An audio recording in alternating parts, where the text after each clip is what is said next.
It's begun. It has begun, man. And so have the NFL playoffs with a bunch of stinker games. All like what? Other than one game, was blowout city. What's going on? Like half the teams just don't want to show up and play. You're in the playoffs, man. I mean, it's wild. This is supposed to be what the best teams from the entire field, and like losing by 30. Some, I think the biggest loss in the Belichick era. Yeah,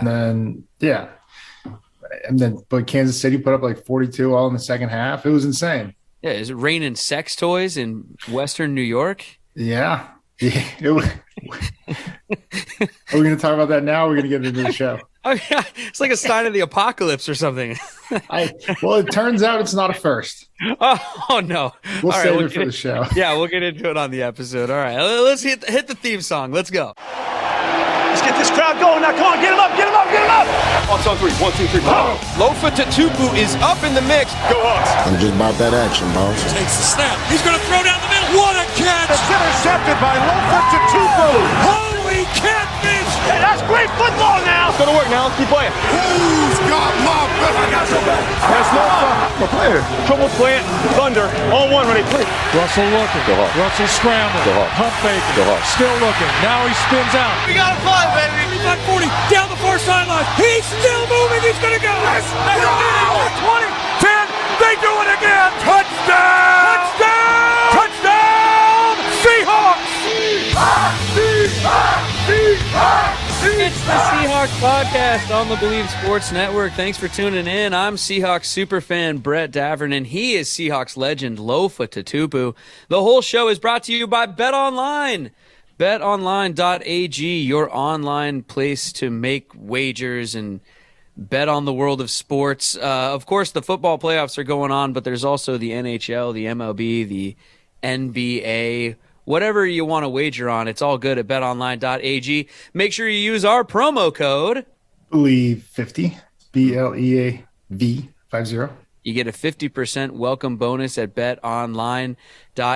And also, they have a mobile app you can download from any app store. Brand new dashboard, super easy to navigate. If I go over to my email, let's see if Jimmy Betts has been sending me some hot Jimmy lately. Oh, yeah, I got one this morning, 8:30 in the morning. He doesn't sleep, folks. No, Jimmy's hitting me up all the time. Odds to win the Super Bowl right now, Lofa. Let's see here. Green Bay is your favorite at 7-2. Again, I'm not great with the odds or what they mean, but it looks like Green Bay is the favorites, and San Francisco 14-1 right now for the Niners. I mean, I might take some of that action, to be honest. They look pretty good. Debo? Some injuries, though. Yeah. Debo is insane. I take Debo to win the Super Bowl by himself, man. He's going to need to, because fucking Shanahan and Jimmy G string didn't do him any favors in that game. Oh, we will get into all that for sure. But go to BetOnline, everybody, when you want to make your wagers. BetOnline.ag. Well, all right, Lofa. No Seahawks playing, but some Seahawk news to get to right off the bat, and then we'll get into the playoffs. It looks as though they will be moving on from, or whatever verbiage you want to use, with defensive coordinator Ken Norton Jr. And, I mean, I don't really know what to make of this move, to be honest. It feels like a move needed to be made, so they made one. But as we talked all through last season, the defense wasn't necessarily the problem. I wouldn't even say most of the time it wasn't the problem. It seemed like the offense was the biggest problem this season. So why let the D coordinator go? Like literally the whole time, the offense was the problem. And, I don't understand it. And I thought, especially with the injuries that we dealt with, really not having corners other than Reed. Right. We had to make some acquisitions. Shout out to John Schneider for doing his thing out there and getting Sid and a couple other guys. But it was pieced together, and we were built for this stick hybrid variation defense. That, I mean, sure, Ken ran it when he was in San Francisco as a player, and he's familiar with it and he knows it. But it wasn't what all these guys have done in the past. We were very much just over, under, front, cover 3. And I feel like even if we just stayed that way, that's the one thing with the simple scheme like that, you know your weakness. But now when we were running cover 2, we were running, all these different coverages that, even Bobby, for 10-year veteran, he hasn't ran all these schemes before. Not as much as he did this year. So that's asking a lot of a defense. And I really think, this is when you have a season like you do, there's going to be changes made, but this wasn't one that, I agree with, and not just because it was my coach. Right. Well, yeah, I mean, you've known him forever, but I think the defense found something at the end of the year. The guys were playing really hard. We didn't have Jamal Adams. Like you said, there were injuries all over the place, but the guys who were there seemed to be doing a pretty good job, at least in my opinion. And it seemed like, I guess my point is that Ken, he had him motivated and he had him playing well. And going into the offseason, I kind of felt good about the defense. So this one, kind of a surprise to me. And also I would say too, I don't like this changing coordinators and stuff all the time every year, whether it's offense or defense. It just feels like we need some cohesion here or some consistency. And I don't know. Shouldn't Pete Carroll maybe just name himself defensive coordinator and we just move on down the line? Pretty much. Right. So, but yeah, it's, so we'll see. I know we expected changes and it didn't come at the top. Yeah. Which I said it shouldn't. And so you knew the next logical place was, either coaching staff and or personnel. And I mean, there's been your boy number 3. Fresh off of John and Pete, we're coming back. Not even 15 minutes later did I read an article that said, "Oh, I want to explore my options." What? You're in a contract for 2 years. We're going to get to him in a second. Are we? Okay. Because I feel like him in a second because he's your boy. He's not my boy. That's your boy. I've been trying to talk about Russell all year, and you're like, oh no, he's good. He's our boy. He's our boy. He's our guy. We're stuck with him, that's for sure, at least for now. But anyway, I don't know if we are. Back to Kendor for 1 second, because that's what would worry me as a fan is just the switching up of the scheme, and you kind of touched on it there. But I mean, as a player, what's that like to get this kind of news while you're currently on the team for some of the leaders, maybe some of the vets, the guys on defense? What do they got to be thinking? But yeah, I mean, you start thinking about your future. That's just natural progression of things. It's like, okay, well, a guy that believed in me is no longer overseeing the defense that, either I did well in or I played, this past year in.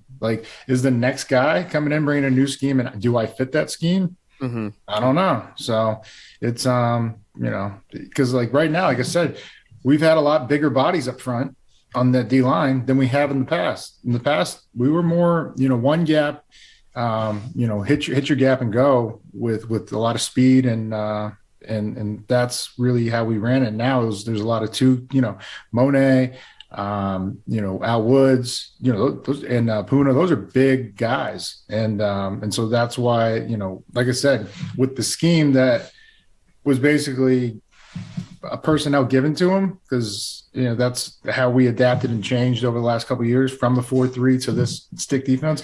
I thought he did a great job. Yeah. Do you think this affects Bobby Wagner and any decision-making there in any way?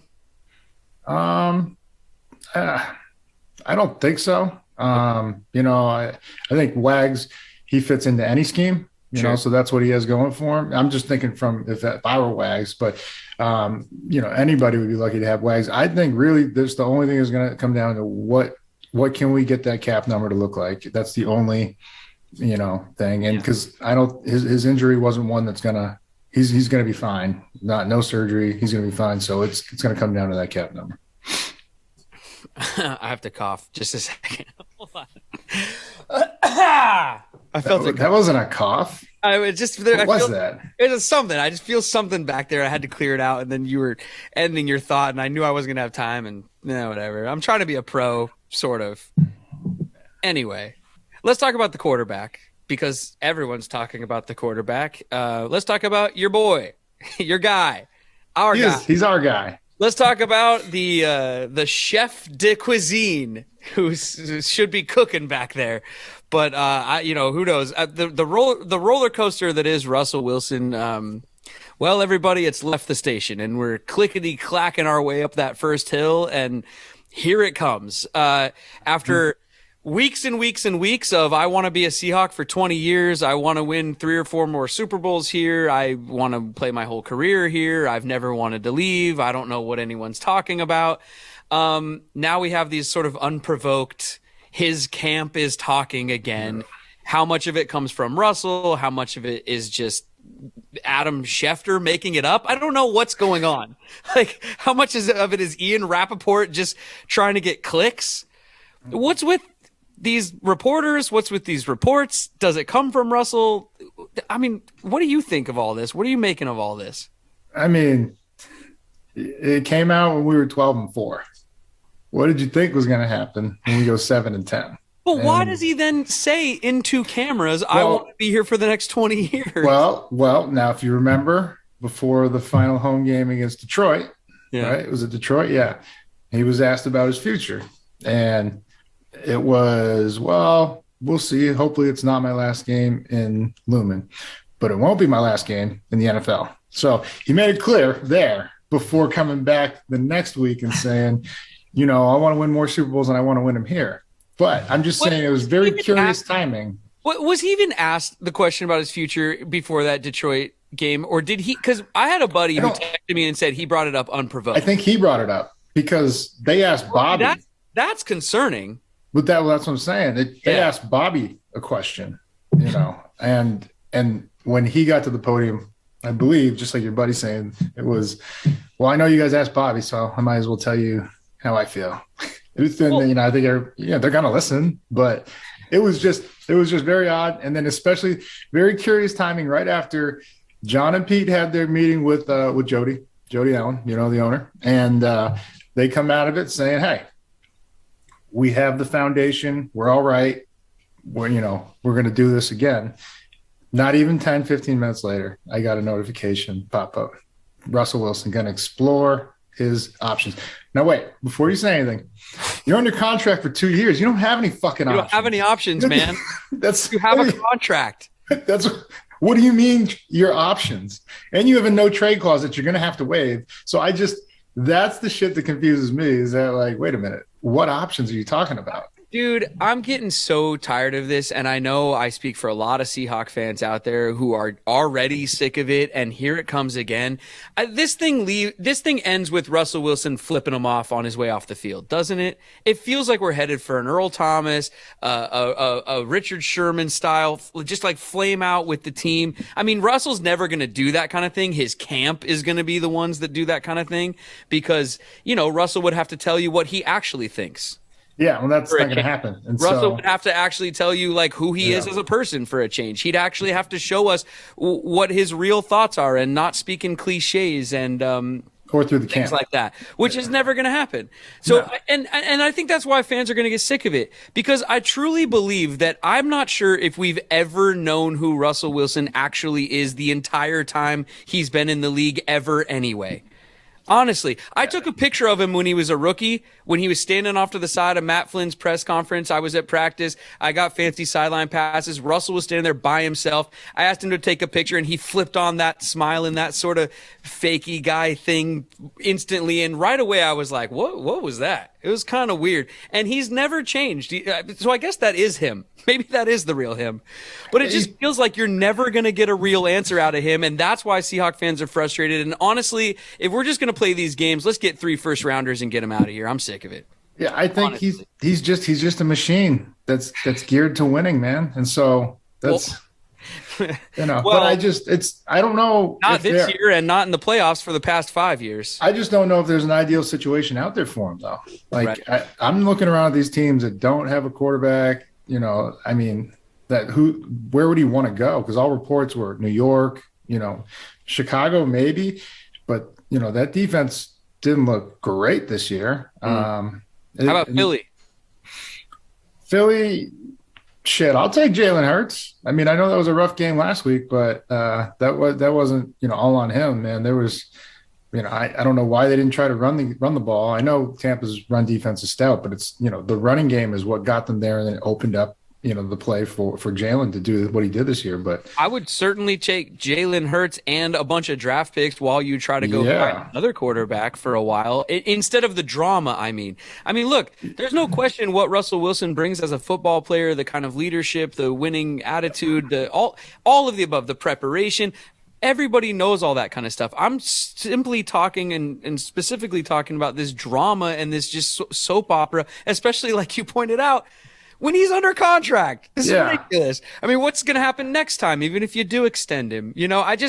I'm so sick and tired of the Russell Wilson off-season stuff. And like you just said, this is the first week of the off-season that's already starting, and I'm already sick of it. I wouldn't be surprised if we see him at spring training with the Yankees next week. Again.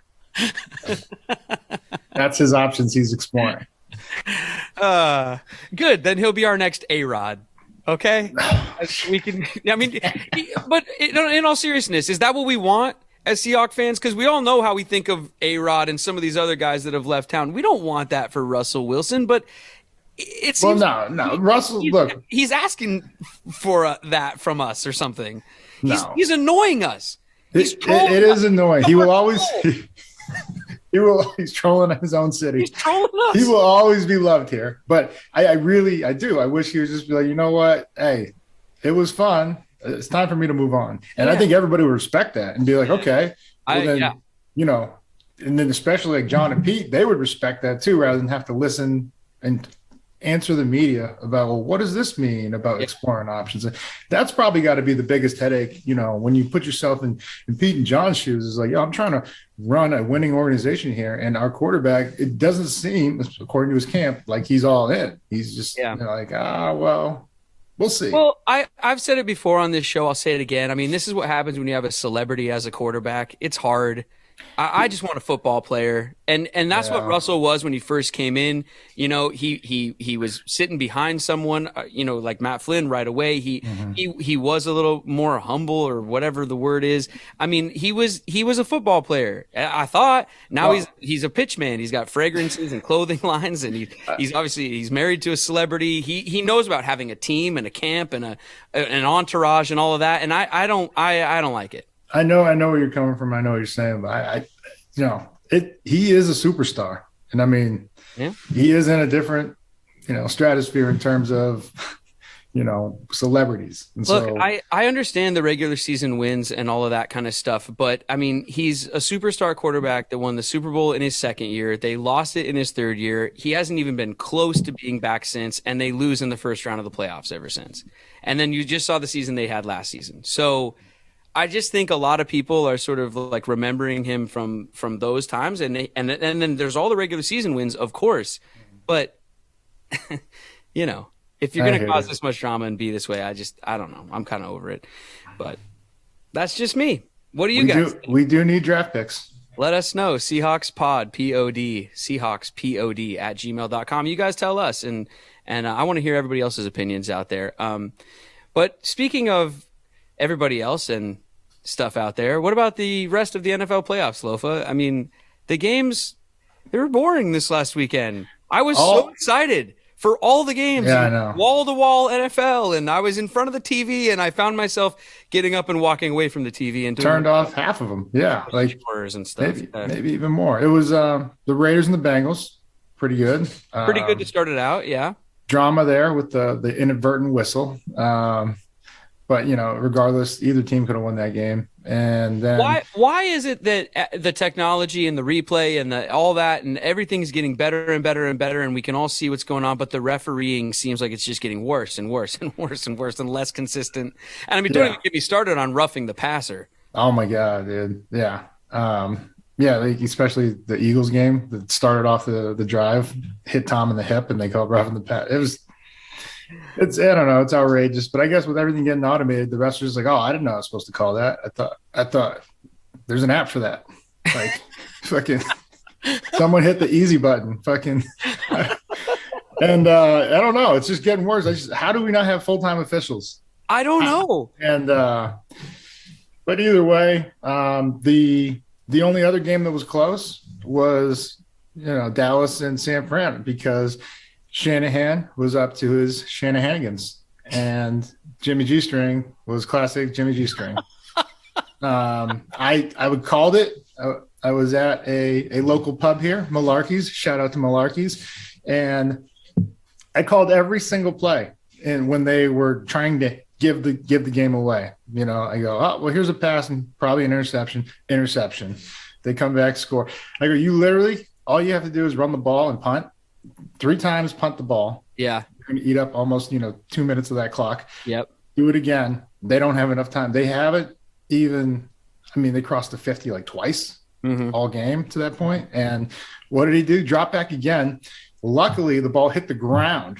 So luckily, Jimmy G couldn't complete that pass. And the one that Kittle fumbled is what I'm talking about. Yeah. But Dallas gets it back. And then, I don't know. And then, we could talk about it was a beautiful 2-minute drive in 40 seconds or whatever it was until the last 14 seconds where they ran a QB draw for Dak. Yeah, Dak and the boys.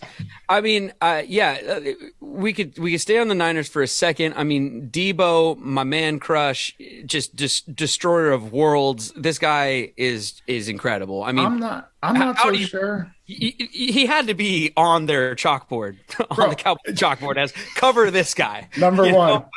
Enemy. Still just able to do his thing. Well, even that zone or that toss he got and he cut back for a 20-yard, there was nothing there. And so I really feel like if this guy was a full-time running back, he's a 12 to 1,300-yard guy a year, maybe more. Like that's how, impressive he is at both running the ball, more touchdowns than Nick Chubb and another, I forget, Dalvin Cook, I think.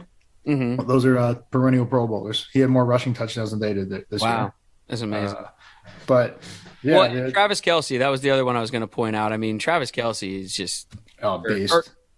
Sorry, no, Kittle or Kelce? Sorry, Kittle. Kittle. Yeah. Well, they both balled out. Yeah, they did. But that's their whole team. But on the other side of the ball, Cowboys. That kid Jennings and Ayuk are beasts. Yeah, it's they have, and then Elijah Mitchell, they have what it takes. It's like just stop throwing the ball. Well, yeah, stop getting cute. Stop out thinking. What are you doing? And it was driving me nuts. You know? Speaking of outthinking themselves and stuff, though, like what's with them Cowboys? Oh my God! They just couldn't get anything going. It wasn't until both the captains, Fred Warner and Bosa, got hurt that they actually did do anything on offense. But I don't know, man. That last drive was beautiful up until the last play, which I don't care, like the communication, because that's both. It's a horrible play call by everybody's favorite offensive coordinator, Kellen Moore, and it's a bad decision by Dak to keep getting more yards. It's got to be like, okay, we have 14 seconds. You better be counting from the snap. 3, 2, 1, I get down. Because then we have 10 seconds to spike this ball and go after, maybe 2 shots with 10 seconds. Maybe. Yeah. Yeah. For the life of me, when he took off and ran, I don't even know. Like, I don't even remember what I thought, because whatever I thought was like, my head almost exploded. Well, I was just like, well, why is he still running? I understood the play call because they were lining the sidelines and the end zone. So they had like three deep, and then they had 3 on each side, right? I think there were 2 on each side down low. And so, it's wide open. Mind-boggling, though. Right as he took off running, I looked down at the bottom of the screen for how many timeouts they had left, just because I figured, well, maybe they did have one left. I knew they didn't have any timeouts. Yeah, well, I thought I knew that as well. And I glanced down, I'm like, why is he running the ball? And then the whole thing with the ref, the ref just trying to body people to get to the ball, and he's tripping over people, and they can't get it spotted. The ref falls, runs into Dak, falls into the center, gets up, grabs the ball from the center, puts it back like a yard behind the center, and then pulls it back a yard forward, and then gets out of the way. Yeah.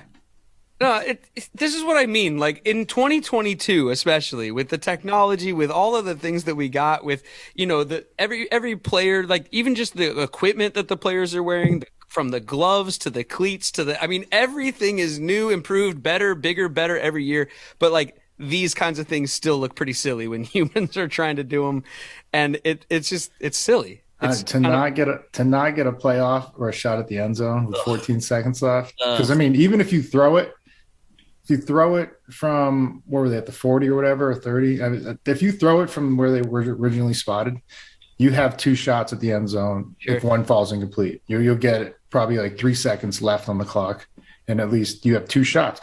2 shots at a Hail Mary, give me that over a ball getting spiked. Yeah, I mean, and when he took off and ran too, he didn't even look to the sideline. It didn't look like to even try to get out of bounds after the first little bit. He was just running straight down the field. Yeah, wild. Yeah, that was crazy. And I mean, they showed all the Cowboy fans crying. Well, I like that. Oh my God. So in terms of the NFC West, though, we've already talked about the Niners. The game that wrapped everything up was the Rams and Cardinals, and Kyler and the Cardinals couldn't even get off the ground.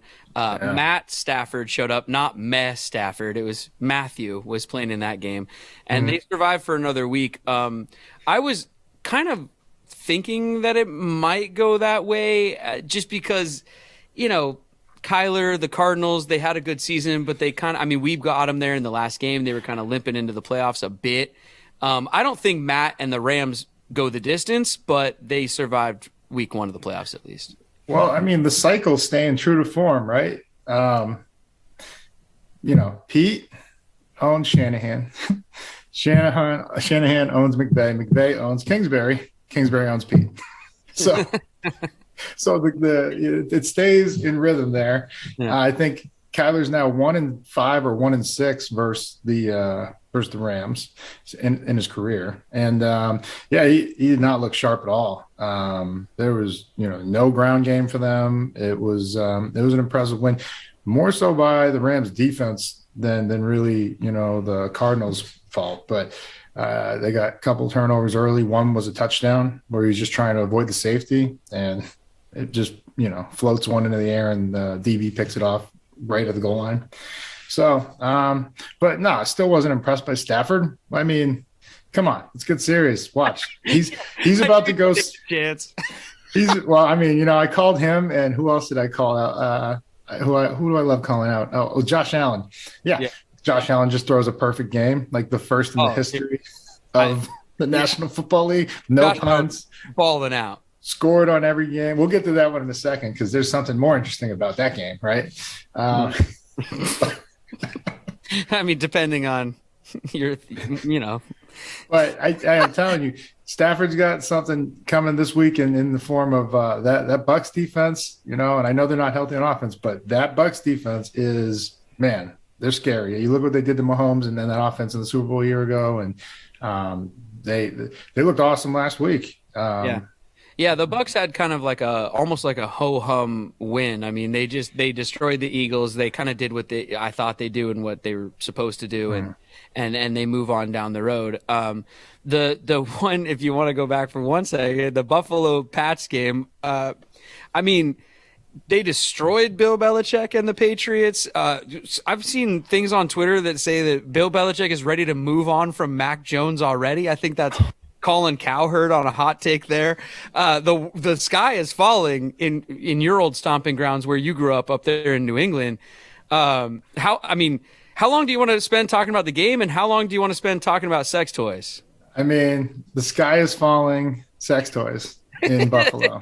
And I mean, I think everybody knows what we're talking about. There was a sex toy thrown onto the field. Everybody thought it was a flag. It was indeed not a flag. It was a flesh-colored flag right into the end zone. And it turns out, it was a fake dong. And it turns out that this has not happened. This has happened before. This is not a first-time occurrence. There is a serial dong thrower in Buffalo. And I think the NFL needs to start the investigation. Yeah. Dildo Gate 2022. They need to start the investigation into whoever this hero is, because it's amazing. Don't ever stop. But not every game now.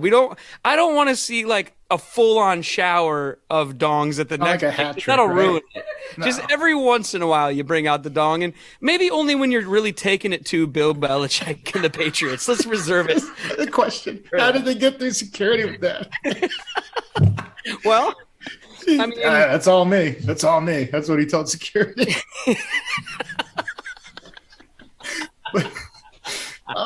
but there was even some of the comments though. There was like the only thing that would have been better is if the suction cup landed on a player's helmet. yeah. Well, that was probably the intention. That would have been awesome. Oh my god! But Sir or madam, is that a fake dong in your pocket? Or yeah, good times up there, man. But 2018, it happened once before Buffalo. And that's what I'm saying. Hey, if this was in New England, they got the Spygate, they got the Flakegate. Right. I'm just saying there would be a full out investigation. I think that's the one that the people deserve. Donggate. I need it on ESPN. This next week in the playoffs, we get to add in the teams that got to skip the first round of the playoffs. The Green Bay Packers, right, and the Titans, right? Yeah. Yep. Titans in the AFC, yep, and the Green Bay Packers in the NFC. So the Packers are taking on the Niners, good matchup there. And then the Titans take on the Cincinnati Bengals. And then, of course, you got LA and the Bucks and Buffalo and the Kansas City Chiefs. So I'm hoping these games provide some better football action for us this weekend. What do you think? I mean, they should. Anything would be better than what we just saw. But who are we doing the picks? Who you got? Well, before we do our picks, let me tell you about Lofa's company, Zone In CBD, as we zone in on these picks here. ZoneInCBD.com is where you can find it. Everybody sign up for the subscription. You don't even have to think about going to the store ever again. Like never. You never have to go to any stores ever again if you sign up to the doorstep. Yeah. Doesn't like any store. Best Buy, Costco, Target, doesn't matter. You don't have to go to any of them ever again. We're not in Best Buy yet, but yeah. Oh. Okay, well, maybe some of what I said isn't true. I don't know. Producer Katie will check all that, and producer Courtney is all over it. But anyway, ZoneInCBD.com. Use the promo code Bleav, BLEAV, for 20% off of your purchases at ZoneInCBD.com. The first matchup on the slate of games this weekend is a divisional game between the Tennessee Titans and the Cincinnati Bengals. 4:30 p.m. Eastern, 1:30 on the West Coast. It's on Saturday. Tell me your thoughts on the game, but then also tell me who you're taking in this one. Okay. This is one of those games, especially with the bye week. You don't know how Tennessee's going to come out of it, but, they have the rest. They're getting healthy. They're getting, I believe King Henry is back activated for this game, which is scary if you're any NFL team.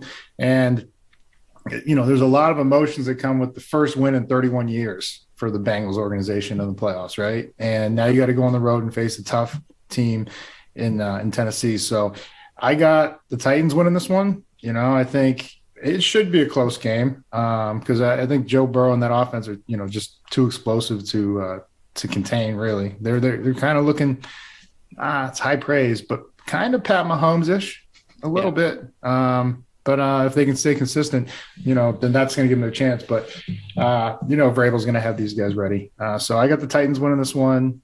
Are we doing score prediction or just picking the game? You could give me the score, but we're just doing pick winners for this one. For everybody on the giveaway challenge, you just have to pick the winners. I'm just going Titans with this one. All right. I'm going to take the Titans too, but it's not a super confident pick just because I'm always nervous after teams have had a bye, except they do get to get healthy. But, you just never know what you get. They are at home, though, so that's encouraging. They're the number one seed, obviously. But the Cincinnati Bengals, man, I mean, you mentioned it. That offense, Joe Burrow, Jamar Chase, they can put up some points. So, I think it's going to be a good game, but I think the Titans ultimately come out of there with a win. Moving on Saturday, the night game, a little NFL After Dark, 8:15 if you're on the East Coast, 5:15 on the West Coast. It's the San Francisco 49ers, or the Santa Clara 49ers, going to the frozen tundra of Lambeau Field, which Lofa Tatupu says is not that big a deal, everybody. Very overrated. As Lambeau's overrated, yeah. But who do you got in this one, Packers or Niners? This is a tough one. I am going with the Pack because the injuries to Bosa and Warner. I just think it's that's too much to overcome. You know, you need pass rush on Aaron Rodgers. He gets rid of the ball too quickly. And also, funny stat, I don't know how funny this is to Aaron, but he's 0-3 in the playoffs against the Niners. So you can't lose them all. Can't win them all, but you can't lose them all is also a saying. And so I'm going with the Packers in this one. Well, I have a real dilemma here, and I think our listeners need to help me out. So go to SeahawksPod@gmail.com or hit us up on any social media at Bleav in Seahawks, because these 4 NFC teams that are left, you got the Niners, the Packers, the Rams, and the Bucks. I hate all of them. Yeah. I can't stand any of these teams. The Niners, they're in our division. Can't root for them ever. The Packers, we've had history with the Packers for a long time. The Rams, we all get it with that one. And then the Bucks, it's the Tom thing. So I don't know what to do here. I'm picking the Packers in the game. But I guess we have the best history with the Packers, though, right? I mean, I guess we have a sort of fun history, if you want to look at it that way, with the Fail Mary. 7. Kind of silly. You have the we want the ball, we're going to score, which is obviously heartbreaking. Ooh, but yeah.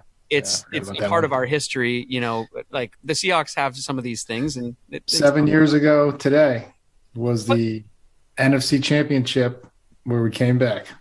Yeah, I was going to say, and then you got the one where we came back, which was obviously legendary. If we could have paid off on the goal line in the Super Bowl, it would make that Packers win even more ridiculous. So, I mean, I'm taking the Packers in the game, but I just want to be on record as saying I'm not rooting for any of these NFC teams going forward. Hoping they all tie, huh? Yeah, exactly. Next up, turning the page, it would be Sunday, 3 p.m. Eastern, 1 p.m. on the West Coast. You got the Rams at the Bucks. What do you think? I think this matchup with the injuries to the Bucks offensive line favors the Rams. I do give the Buccaneers a little edge because of the Matthew Stafford effect and when they're on defense. But, pass rush, it affects every quarterback, but it's the only time. I mean, you look at the Saints when they were able to shut out the Bucks on that Sunday night or Monday night game late in the season.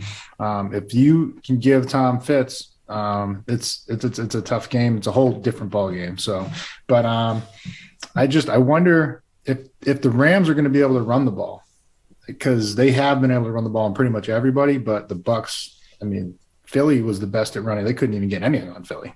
I mean, on Tampa. So, yeah, right.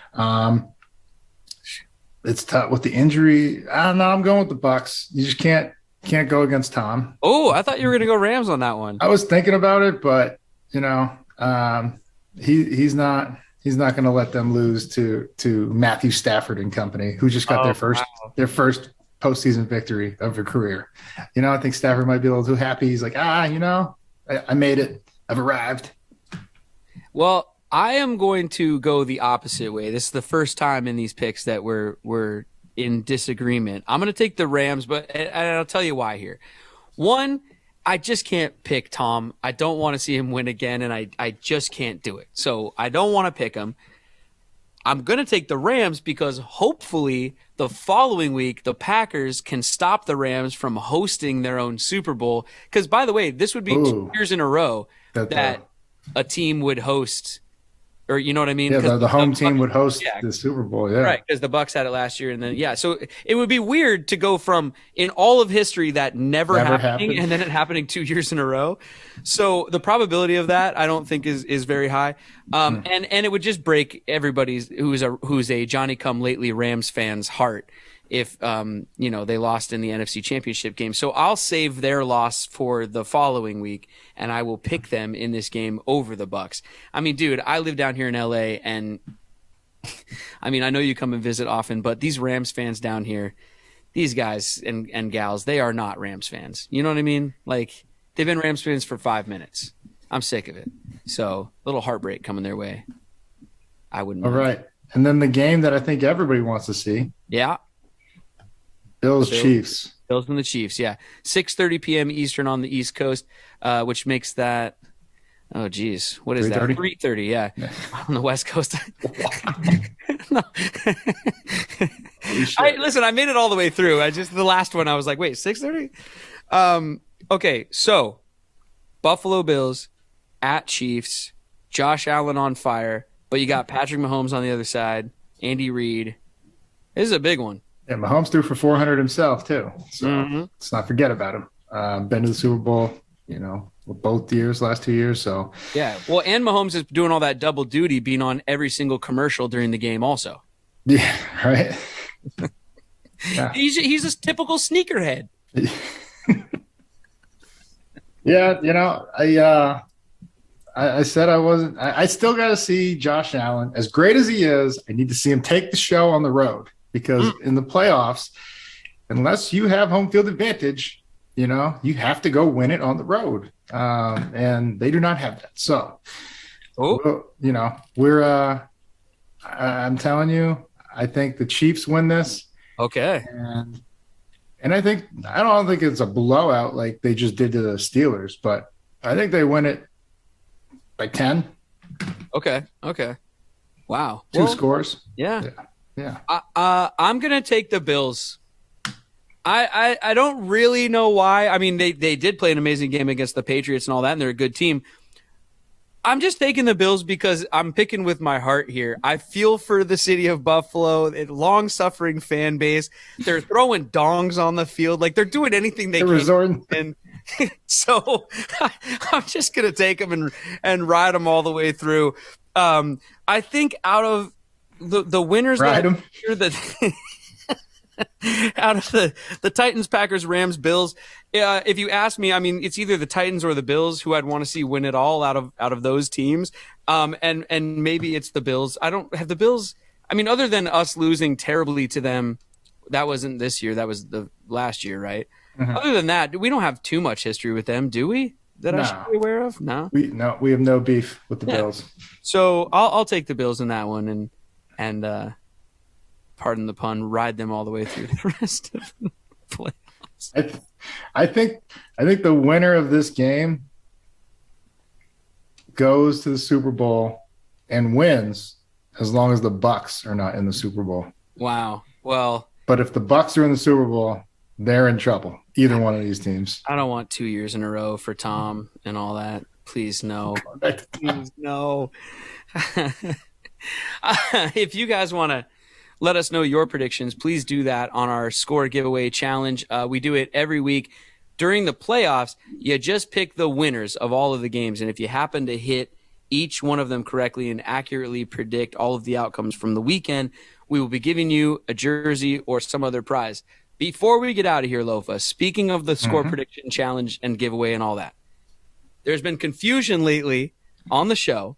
Yeah. Because in the final week of the regular season, the Seahawks beat the Cardinals 38-30, but Mike on Twitter guessed 37-31, which is not the correct score. You wanted to give him a prize anyway. We said we'd put it on Twitter for a vote. Twitter said no. Oh, shit. Twitter said we got to nail it. If we have to nail it, we have to nail it, and he didn't nail it. So Twitter said Mike. No. But then, hold on, there's more. But wait, there's more. What? Because I talked to intern Brian, okay, who puts the challenges up there, runs the contest.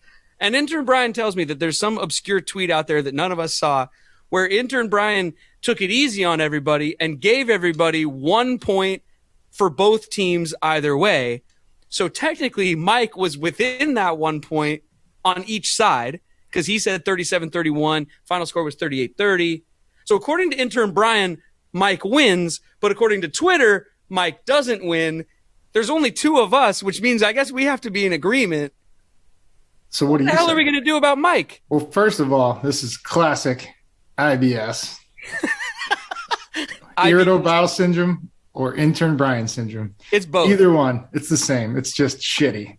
So I think that intern Brian buys this jersey since he did not tell us about his fandom tweet. Oh, wow. Yeah. Maybe. I mean, listen, he is an intern, so he gets paid what an intern gets paid. Big bucks. I don't even know how to solve this, honestly. I think we got to get intern Brian actually on the show. We need to intern Brian on the show. Yeah, is what we I need. think the controversy lingers for another week.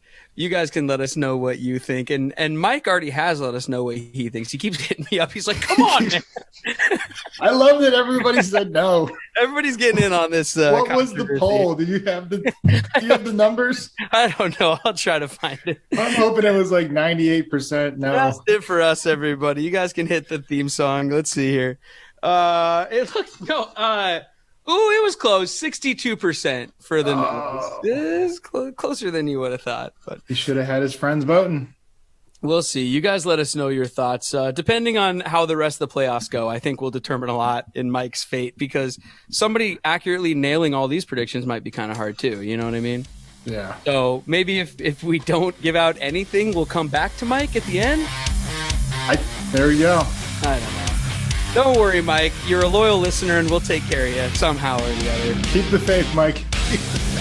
Thanks for listening, everybody. Enjoy the games this weekend. He's Lofa. I'm Brett. We're getting out of here. Lofa, break us down, please. I mean, we don't have anybody we're rooting for, so we're going Go Hawks on 3. 1, 2, 3. Go Hawks. Go Dongs. Hawks. Sorry, it was Freudian.